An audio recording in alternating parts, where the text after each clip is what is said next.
Un grand merci à Rhinoshield de sponsoriser cette vidéo. Aujourd'hui, j'ai le plaisir de vous présenter leur nouvelle collection et grâce au Black Friday plus la réduction de la chaîne, vous allez avoir le droit à tout simplement la plus grosse réduction de toute l'année. Pour les rares qui ne connaissent pas encore Rhinoshield, c'est la référence pour des coques de qualité hyper résistantes. Et cette fois-ci, ils reviennent avec du très lourd, des nouveaux designs Naruto Shippuden, tous aussi stylés les uns que les autres, une toute nouvelle collection Dragon Ball Z à rendre fier le Saiyan qui est en vous. Et si vous les avez manqués, n'oubliez pas que vous avez toujours accès à celles de One Piece, My Hero Academia ou encore Hunter x Hunter. En parlant de collection à grandir, au moment d'aller sur leur site, je vous invite à regarder les coques pour AirPods, mais aussi d'iWatch qui peut donner à peu près ce que tu vois à mon poignet. Et pas de panique pour ceux qui ont un Android, bien sûr vous pourrez trouver chaussures à votre pied avec tout autant de choix. Et enfin, si vous avez envie d'avoir une seule coque mais avec la possibilité d'interchanger juste l'arrière, alors je suis sûr que vous allez kiffer ce qu'ils appellent le mode NX, qui sera parfait si vous avez du mal à vous décider sur un seul modèle. Et maintenant, comme promis pour la réduction, 60% de réduction sur tout le site, plus 10% de réduction supplémentaire pendant 48 heures avec le code poire fondue. S'il y a un moment dans l'année pendant lequel vous devriez prendre des coques Rhinoshield, c'est bien maintenant.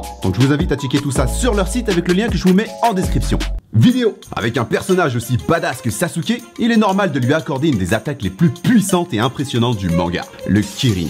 Une foudre ultra puissante dont il contrôle la trajectoire vers son malheureux ennemi sans le moindre effort. On va voir ensemble que cette technique cache une puissance d'un tout autre niveau. Contrairement à la plupart des techniques basées sur le chakra, celle-ci a une manière très spéciale d'être déclenchée. Et alors que dans l'épisode du Rasengan, il leur a fallu faire preuve d'un peu de gymnastique pour pouvoir lier la fiction à la réalité, avec le Kirin qui utilise comme élément principal la foudre, les choses vont être beaucoup plus directes. Comment expliquer grâce à la science l'attaque dévastatrice de Sasuke, quels dégâts la foudre pourrait avoir sur le corps humain et quelle puissance le Kirin pourrait avoir dans la réalité. Mesdames et messieurs, bienvenue dans ce nouvel épisode de Science versus Pop Culture. Aujourd'hui, je vous propose de découvrir le Kirin de Sasuke. En vrai, ça fait quoi? Magie sur la poire fondue, j'espère que vous allez bien et que vous êtes prêts pour de nouvelles connaissances. C'est parti! Alors, dans Naruto, on nous a habitués à ce que les techniques de ninja utilisent très souvent du chakra.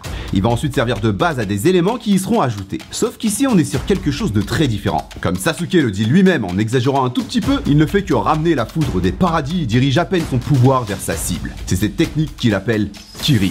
D'ailleurs, le nom n'est pas anodin, puisque cette sorte de dragon de foudre qui fait son apparition au moment de l'attaque fait directement référence à la mythologie japonaise. Cette créature à moitié cheval et moitié dragon est considérée comme l'animal sacré le plus puissant devant par exemple le dragon ou le phénix. De base, il est dit que le Kirin n'apparaît que dans les endroits dirigés par des personnes bienveillantes et faisant preuve de sagesse. Il est même connu pour éradiquer le mal. Bon, je sais pas trop qui est le juge pour considérer qu'une personne est bonne ou mauvaise, mais chaque fois que Sasuke utilisait son Kirin, on ne peut pas dire que c'était dans de bonnes intentions. À croire qu'il ait trouvé un cheat code pour pouvoir le forcer à venir. Et ouais, puisqu'éradiquer le mal voudrait plutôt dire que c'est lui et sa team qui prendraient cher. Mais d'ailleurs, est-ce que ce ne serait pas pour ça qu'Orochimaru l'a stoppé juste avant son attaque? À vous de me le dire en commentaire. Bref, ce qui est sûr, c'est que pour pouvoir utiliser cette technique, Sasuke utilise la foudre naturellement présente dans les nuages, ce qui explique pourquoi, de base, il peut l'utiliser qu'une seule fois et seulement dans le cas où la météo le lui permet. Une fois les conditions réunies, il n'a besoin d'utiliser qu'une toute petite partie de son chakra pour contrôler et diriger son attaque. Et quand vous allez découvrir comment la foudre fonctionne, vous allez comprendre pourquoi le Kirin, aussi impressionnant qu'il puisse être, pourrait bel et bien exister dans la réalité. Avec des températures qui varient,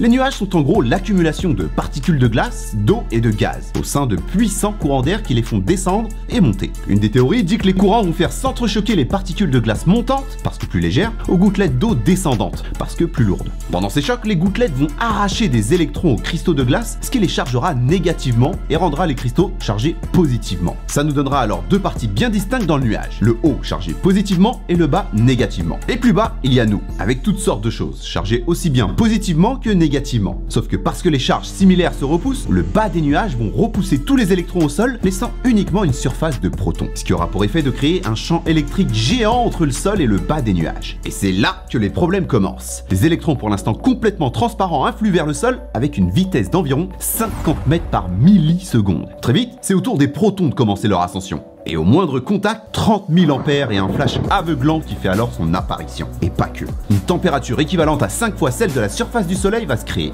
L'air environnant chauffé ultra rapidement va se dilater à une vitesse supersonique qui créera ce fameux bruit. Impressionnant, mais pour se rapprocher de la puissance du Kirin de Sasuke, faudrait viser un autre type de foudre, les foudres positives. Dans ce qu'on vient de voir, parce que c'est le bas du nuage chargé négativement qui provoque l'éclair, on parle de foudre négative. Mais il arrive de façon beaucoup plus rare que ce soit le haut du nuage qui provoque l'éclair. Quand ça arrive, c'est un chemin beaucoup plus long qu'il y a à traverser, ce qui veut dire deux choses. Plus d'électrons et de protons, et plus d'air en contact avec la foudre. Le résultat, une foudre 10 fois plus puissante que celle chargée négativement, capable d'atteindre les 300 000 ampères. Ma théorie, c'est que pour pouvoir créer un tel éclair, Sasuke force le flux de protons du nuage à descendre jusqu'aux électrons pour créer cette foudre légendaire qu'il appelle Kirin. Bon, dans la réalité, sans cette créature qui descend du ciel, on serait avec quelque chose d'un peu moins stylé que dans l'anime. Mais avec un peu d'imagination et de talent, on peut faire des formes assez ressemblantes pendant un orage.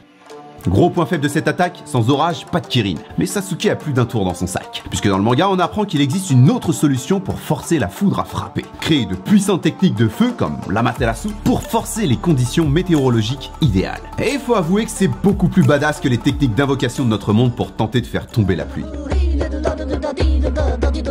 Heureusement, entre-temps la science s'y est mêlée, il se pourrait bien que créer des conditions orageuses de façon artificielle soit loin d'être vrai que dans le manga. Vous en avez sûrement déjà entendu parler, des pays frappés par la sécheresse comme les Émirats Arabes Unis pensent avoir la solution. Des fusées remplies de cristaux de sel et balancées depuis des avions dans les nuages. L'idée, c'est de faire s'accumuler les gouttelettes d'eau autour du sel pour rendre le tout assez lourd et faire tomber la pluie. Le concept attire tellement qu'en dehors des pays frappés par la sécheresse, la Russie a fait tomber la pluie juste avant un défilé militaire ou encore Pékin en 2008 avant la cérémonie d'ouverture des JO pour assurer une belle météo pendant l'événement. L'idée est belle, mais beaucoup d'études montrent que les conditions à rassembler pour que ça fonctionne sont beaucoup plus compliquées que ça. Et ne se limitent pas à balancer du sel dans les airs. Non, une des conditions primordiales pour faire tomber la pluie est d'obtenir un nuage bien précis. Le stratocumulus. Et il se forme que dans des régions montagneuses. Mais pas de souci, on dit les Émirats Arabes Unis, on construira une montagne. Coût du projet, 100 milliards de dollars. Peu importe les conditions pour y arriver, si la foudre du Kirin, qui est la foudre positive, venait à vous frapper, je ne donnerais pas cher de votre peau. Mais cette fois-ci, disons que Sasuke est de bonne humeur et qu'il décide de vous frapper avec une foudre négative. Donc la plus commune est la moins puissante. On pourrait alors avoir deux cas. Le premier, vous mourrez.